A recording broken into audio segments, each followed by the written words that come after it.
Today I'm diving into 5 of the most legendary sandwiches from across the country. I'm talking steak, shrimp, crusty bread, cheese, and I'm making them all from scratch. So by the end of this video, I'll let you know which sandwich I'd eat every day for the rest of my life.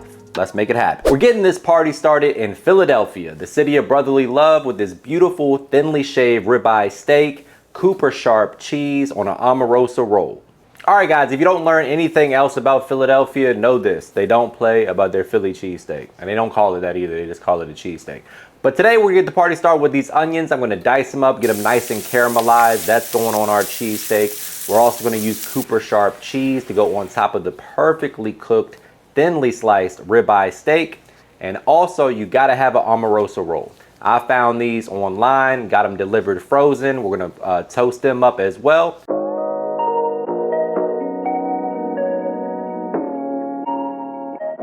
All right, guys, Philly cheesesteak is done, and I'm speaking for myself here, but it's smelling and looking fantastic. The last step is to wrap it up, let it steam for a second. If you got parchment paper or like sandwich paper, that's best, but if you got aluminum foil, that'll get the job done too. I'm gonna wrap it nice and tight so nothing escapes, and let's give it, 3 to 5 minutes. Let it kind of come together, a little synergy.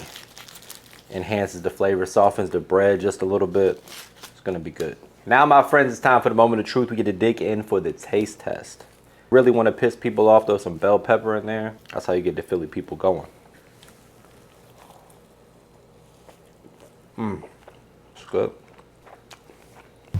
From Philly straight to New York City, it's chopped cheese time. This one's all about simple flavors that come together in a big way. Ground beef, seared to perfection with onions, American cheese, lettuce, tomato, salt, pepper, and ketchup. Now, the beauty about the chopped cheese is the simplicity. It's really just ground burger, or you can use a frozen patty if you want to. That's what they usually use in the bodega in New York City. We're gonna chop that up nice and small. We're gonna add some American cheese, onions.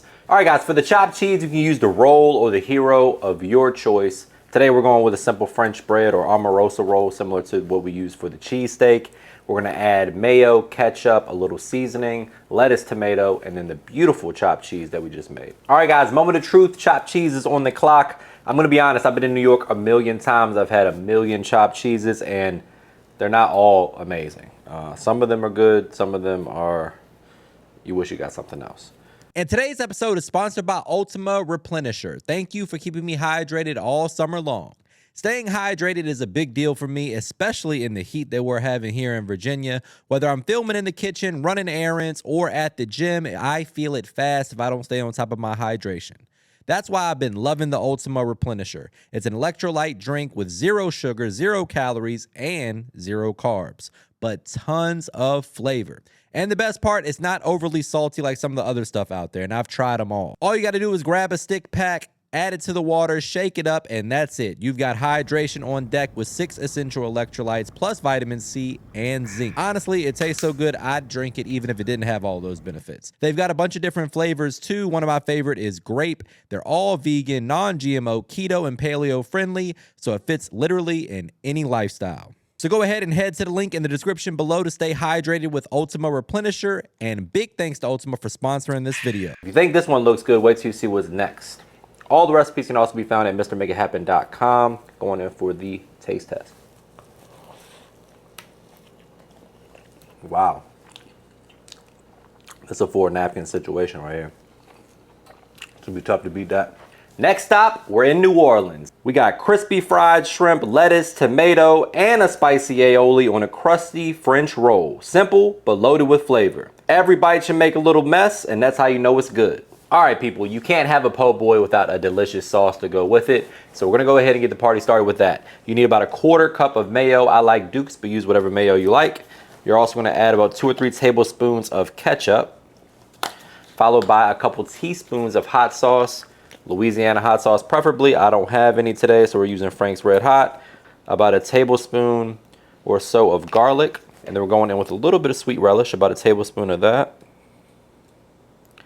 And then last but not least, our Cajun seasoning. So we got pretty much all the flavors in here. A little sweetness from the relish. We got a little spice from the hot sauce, the garlic flavor, and the Cajun seasoning to round everything out. Break out the whisk and mix to combine. And this is gonna be great with that fried shrimp.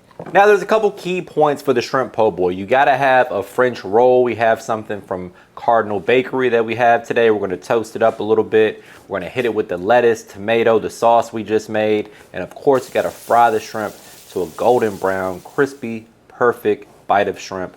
Pile it high. Don't be shy with the shrimp on the po' boy. And then cut it up and let your friends eat it. Let me know in the comments if you like a fish po' boy or a shrimp po' boy better.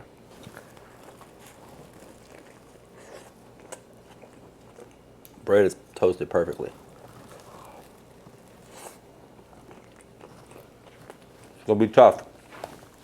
If you've been watching the popular TV show The Bear, you know all about the Chicago beef already. It's slow roasted beef, thinly sliced and dunked in a juicy au jus, then topped with spicy peppers on a crusty Italian roll. You need 3 napkins and 0 shame to eat this one. All right guys, for the beef, we wanna go ahead and season it heavily with some kosher salt. And then we're keeping it simple with my all-purpose seasoning or just a blend of salt, pepper, garlic, onion powder, things of that nature. All right, so when it comes time for the Chicago beef, you always want to get a good sear or crust. That's going to develop some flavor, texture, and color. We're going to sear this in a hot skillet, then get it in our pressure cooker, cook it for 1 hour. If you don't have a pressure cooker, you can do it in the oven at 325 for 3.5 hours. When you go to Chicago, you can order this dry, wet, or dipped. It traditionally does not come with cheese. You can choose to add spicy or sweet peppers as well. Today we're going with the spicy version, and we're going to dip our sandwich. Not fully submerged, but dip it into a little ramekin. Once the roast is done, you either want to thinly slice it if you have a meat slicer, which most of us don't. If you don't, you can go ahead and shred it apart by hand. Then we're going to add it back to the braising liquid, let that simmer for a minute to really absorb those juices, and then it's time to build our sandwich.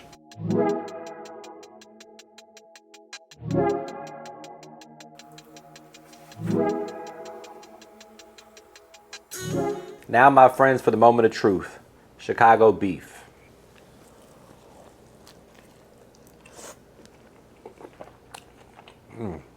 The jus is definitely special. The peppers are spicy.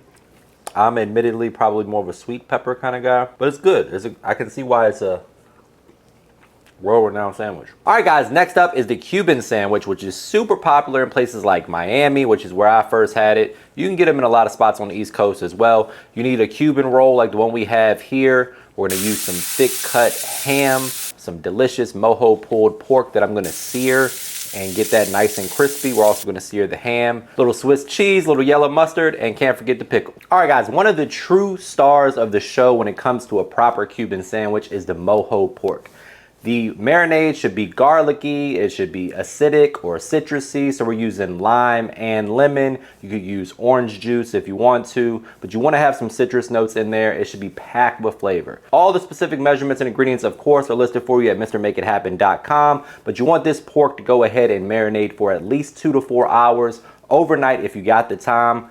Gonna be delicious. So once you've allowed the pork the proper marinating time, it's time to go ahead and cook it. We're gonna pressure cook this one today for 1 hour, but if you don't have a pressure cooker, you can roast it in the oven at 300 or 325 for about 3.5 hours, or until it's fork tender and can shred apart easily.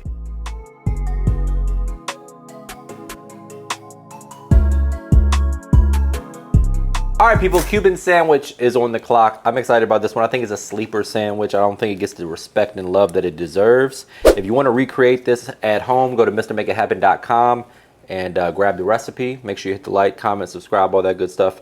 And without further ado, let's dig in. That's good. I'm a mayo guy, though. I think a little mayo would really assist this. The mustard's acidic, the pickle's acidic. I think a little something to kind of tie it all together.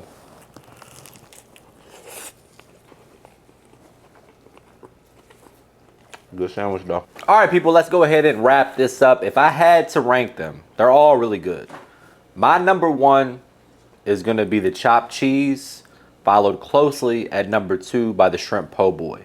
3 could be a tie between the cheesesteak and the Cuban, but I'm going to give the nod to the cheesesteak by a little bit. Then we got the Cuban. And I'm sorry to my good friends in Chicago. The Chicago beef is good, but it's 5th place. That's what we got. Let me know if you like this style of content, what we should do next. I'm thinking maybe burgers, maybe hot dogs, maybe spaghetti. Let me know what you think. Make sure you hit the like, comment, and subscribe, and we'll see you next time.